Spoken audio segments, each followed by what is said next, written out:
Sourcils qui sont faits, qui paraissent normaux, normalement épais, etc. Mais c'est un leurre. Je triche. Oui, je me maquille les sourcils.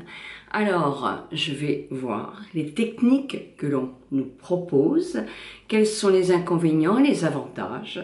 Je vais aussi poser des questions pour les personnes qui ont des cancers, puisque certains types de cancers, certains types de traitements plutôt, font perdre les sourcils.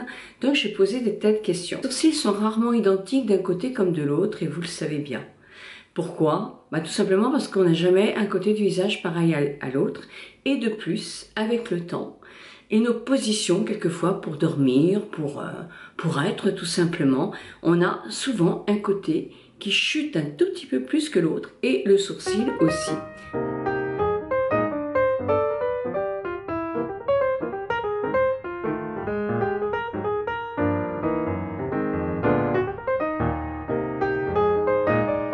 Bonjour. Vous êtes Laurence? Voilà, exactement. Ravie de vous accueillir au boudoir.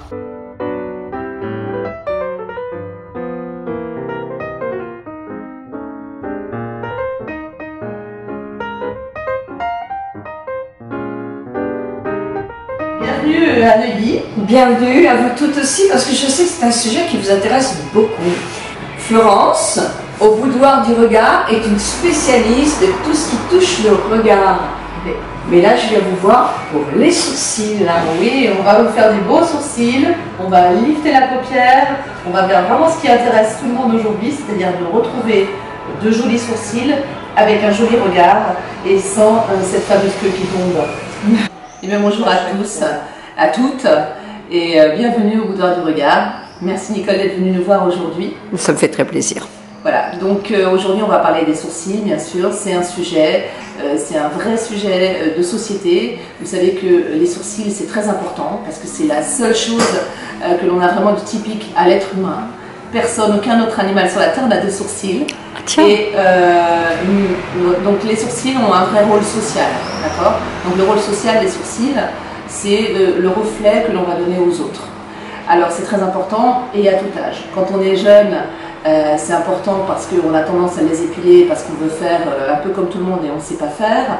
Et quand on est un peu moins jeune et qu'on a vraiment épilé, on veut retrouver sa ligne de quand on était jeune et on ne sait plus trop comment faire non plus. Donc voilà, nous on est là pour remettre en harmonie le sourcil avec le visage. Donc aujourd'hui Nicole, on va regarder vos sourcils à vous. Qui sont pas mal, vous les maquillez bien, on peut toujours améliorer. Alors effectivement, le blond c'est un problème parce que on trouve jamais bien sa couleur de crayon quand on est blonde. Soit c'est trop cendré, ça tourne vers le gris, soit c'est trop marron, ça tourne vers le rouge. Et quand on est entre les deux, on a beaucoup de mal. Alors moi, la première chose, c'est que j'adore travailler sur les blondes parce que justement, elles ont été beaucoup délaissées pendant pas mal d'années. Et on savait très bien faire des sourcils sur les brunes, sur les châtains, mais les blondes, on les laissait un petit peu, on les livrait à leur sort. Alors les blondes d'abord, il y a différentes sortes de blonds. Il y a des blondes cendrées, il y a des blondes dorées, il y a des blondes qui ont des racines foncées, il y a des blondes qui ont des racines claires. Donc on ne va pas traiter tout le monde de la même façon. Donc vous par exemple, vous avez un blond qui est entre le cendré et le doré. Donc vous avez tendance à mettre un crayon à sourcil qui est plutôt cendré. Mais effectivement, il faut toujours jongler parce que si vous le mettez trop foncé, tout de suite ça fait pas beau, d'accord? Donc l'idée c'est vraiment de faire quelque chose de naturel. Et je dirais que plus on avance en âge, plus on a envie d'avoir des sourcils qui vont faire naturel. Je prends souvent l'exemple de Madonna. Madonna à 20 ans, elle avait le sourcil broussailleux, très foncé, c'était rock'n'roll, c'était parfait. Enfin, moi, je n'ai jamais trop aimé, mais en tout cas, oui, ça le faisait. Mais maintenant, vous regardez les photos de Madonna, elle a lâché l'affaire, ils sont plus foncés, ils sont plus broussailleux, ils sont ordonnés, ils sont clairs, ils sont en harmonie avec sa couleur de cheveux. Et pourquoi? Parce que l'harmonie, c'est la jeunesse, d'accord? Et donc la désharmonie, si on peut dire ça comme ça a tendance à poser un problème. Parce qu'effectivement, on fait des couleurs de cheveux et on ne pense pas que le sourcil, il faut qu'il se raccorde avec sa couleur de cheveux.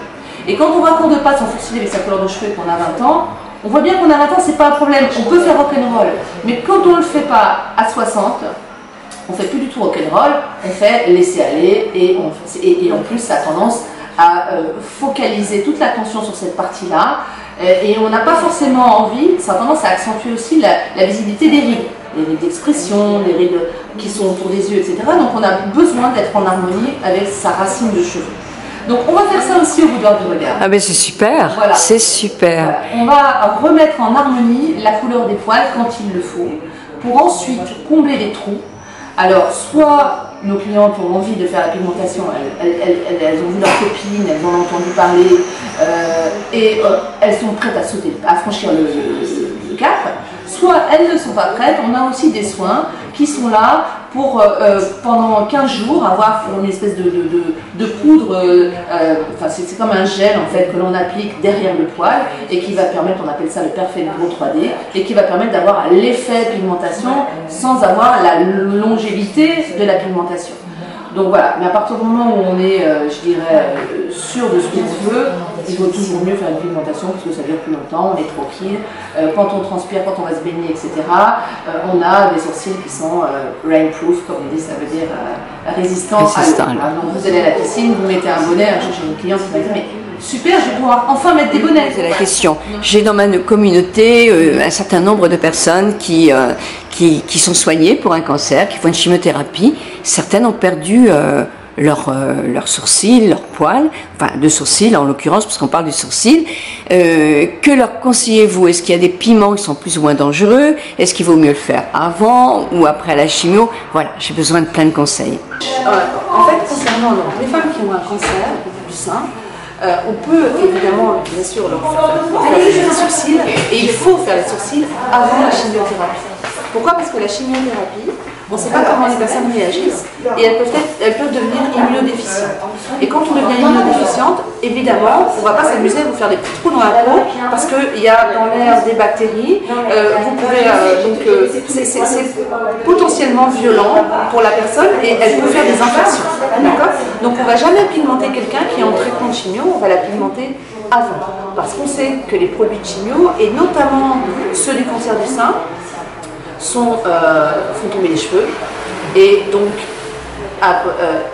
aussi évidemment et en dernier les sourcils. Donc non seulement on n'est pas bien etc, mais en plus on se tape les cils et les sourcils et à la fin on ne ressent pas grand chose si on n'a pas fait quelque chose avant. Donc il faut faire quelque chose avant et l'idée c'est de venir donc avant les traitements de chimio, on va prendre la ligne naturelle des sourcils, on va voir ce que vous avez en poil, ce qui est très bien, et on va passer en pigmentation sur toute cette ligne de façon à ce que quand ça tombe, déjà ça soit moins violent pour la femme qui perd ses sourcils. Il faut savoir que quand on est en chimio, j'ai plein de clients ensuite dont ça a été le cas, les cheveux maintenant c'est un sujet, mais ça l'est moins parce qu'on a des très belles perruques, on a des très belles lace wigs, il faudrait peut-être même faire un sujet là-dessus. Vous savez, c'est les perruques que met Beyoncé, donc c'est des perruques qui sont, enfin bon, c'est magnifique, on ne voit rien.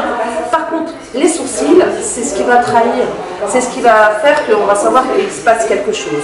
Donc c'est toujours bien de faire de la micropigmentation. Donc ça, on le fait avant et on s'y prend un peu à l'avance parce que c'est 3 semaines avant la première pigmentation et la retouche 3 semaines après. Reste le thème des cils, parce que les cils aussi ils tombent, et ils tombent en dernier. Donc ce qu'il faut faire pour les cils, il n'y a pas 10 000 solutions. Soit on fait un petit eyeliner, un petit lash liner léger. Alors le lash liner, c'est une pigmentation entre les cils comme ça, qui va être légère. Ça ne va pas être le trait d'eyeliner qui n'est pas forcément flatteur. Non, ça va être juste, on pigmente un petit peu la paupière pour que, enfin le ras de cils, pour qu'on ait l'air quand même un petit peu d'avoir quelque chose. Parce que quand on est en chimio, c'est pareil, les cils, quand ils tombent, ça fait très bizarre et on doit se pigmenter aussi, enfin on doit mettre du crayon à l'intérieur de la paupière, même si vous ne le faisiez pas avant parce qu'il y avait des cils. Quand vous allez mettre du crayon, pour donner de l'expression au regard. Voilà, exactement, pour ne pas avoir ce regard fatigué. Parce que c'est ça le plus important, c'est d'essayer d'avoir la dragée haute et de se dire, voilà, je suis pas malade, c'est bon, on traite, et tout va repartir comme avant. J'ai un beau physique et je me bats parce que je vais guérir. Et de plus en plus, les femmes maintenant, même en chimio, arrivent à être belles parce qu'il y a ces belles perruques, parce qu'on fait des sourcils. Voilà, parce qu'il y a aussi l'acupuncture, il y a plein d'autres choses qui vont aider les femmes en chimiothérapie à se sentir bien. Oui. Voilà. Le cadre du protocole lift, c'est quoi? C'est la tête du sourcil, elle n'est pas penchée comme ça, d'accord? Beaucoup de femmes ont, je vais vous montrer au crayon ce que ça donne. Beaucoup de femmes ont laissé des sourcils comme ça ici, d'accord? Elles font ça, d'accord? Et donc quand elles font ça, ah ok, oui. Voilà, je vais vous montrer, je vais vous expliquer ce protocole de 10 minutes. Quand elles font ça, voilà, quand elles font, en général, beaucoup de femmes ont un truc qui ressemble à ça.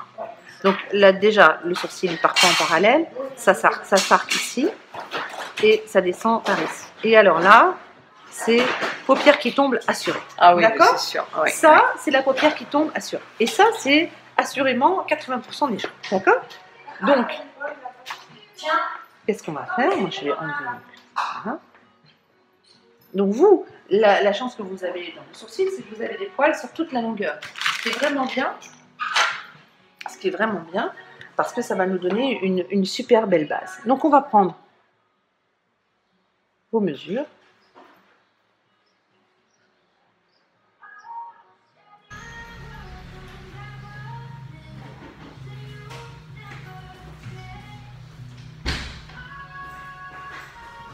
Ok, d'accord. Et donc là, on va commencer à travailler votre sourcil. Donc l'idée, chez vous, c'est d'essayer de les épaissir un petit peu, d'accord, tout en leur donnant une jolie forme, d'accord. Alors, on a prévu aujourd'hui de faire une micropigmentation. Oui, légère.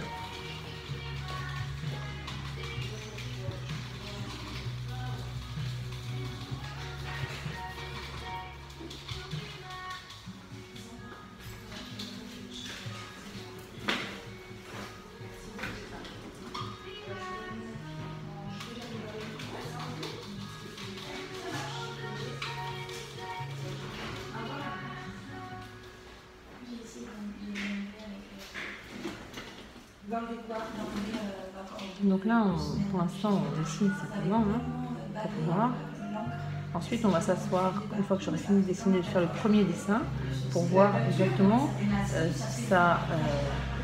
s'il y a une asymétrie ou pas, et pour les corriger. D'accord. C'est là, comme c'est une fois assise, parce que le sourcil n'est jamais le même assis que de coucher. D'accord? Donc c'est une fois assis qu'on va vraiment corriger la ligne.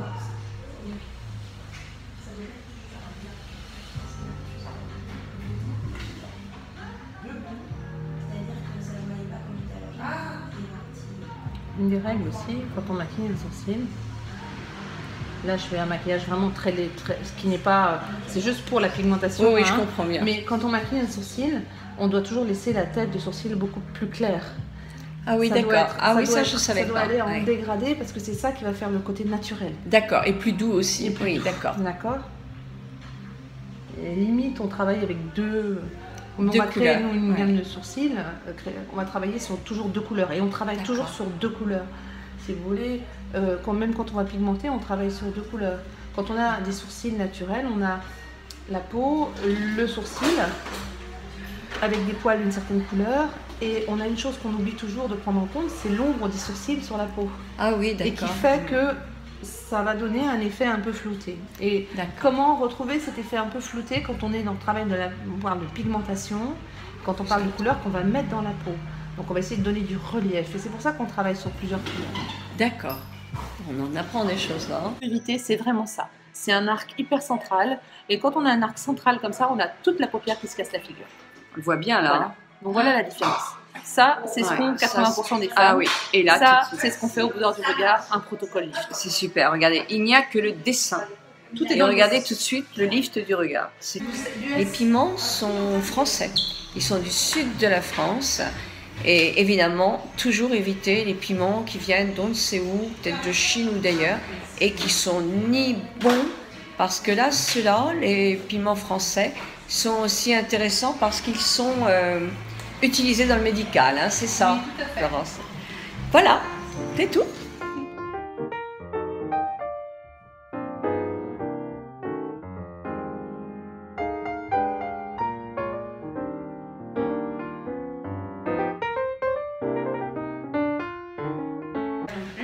Non, mais je ne suis pas quelqu'un de douillet du tout. Hein. Bon, alors, super.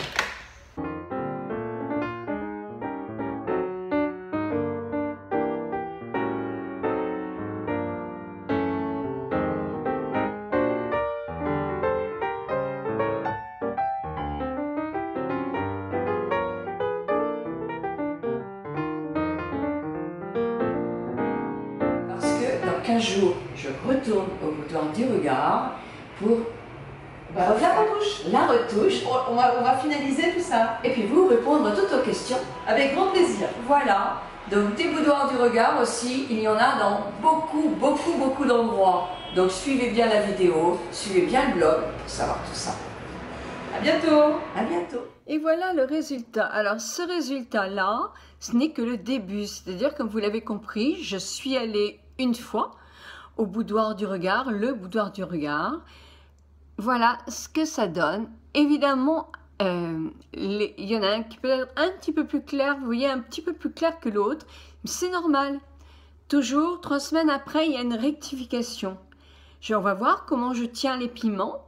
Si ma peau tient bien les piments, en principe, en anti-âge, on a cette chance, c'est que comme le renouvellement cellulaire se fait moins vite, eh bien ça tient mieux. Moi ça me plaît, je trouve que c'est quand même très agréable de ne pas avoir à refaire ses sourcils, surtout que ça devient de plus en plus dur. Et puis même quand on n'est pas malade, etc., et faire les sourcils, ça devient plus dur avec la chute, avec la différence effectivement de volume et tout ça, c'est pas non plus facile. Donc voilà. Il faut 1 mois avant d'avoir vraiment des sourcils impeccables. Moi j'ai une amie, Satin Taupe, je vous mets le lien de sa chaîne, qui l'a fait il y a quelques temps, elle en est ravie. Là pour l'instant ça me fait pas mal du tout, comme je mets bien ma crème, moi j'ai pas eu de croûte. Bon ben voilà, moi je suis contente du résultat en tout cas.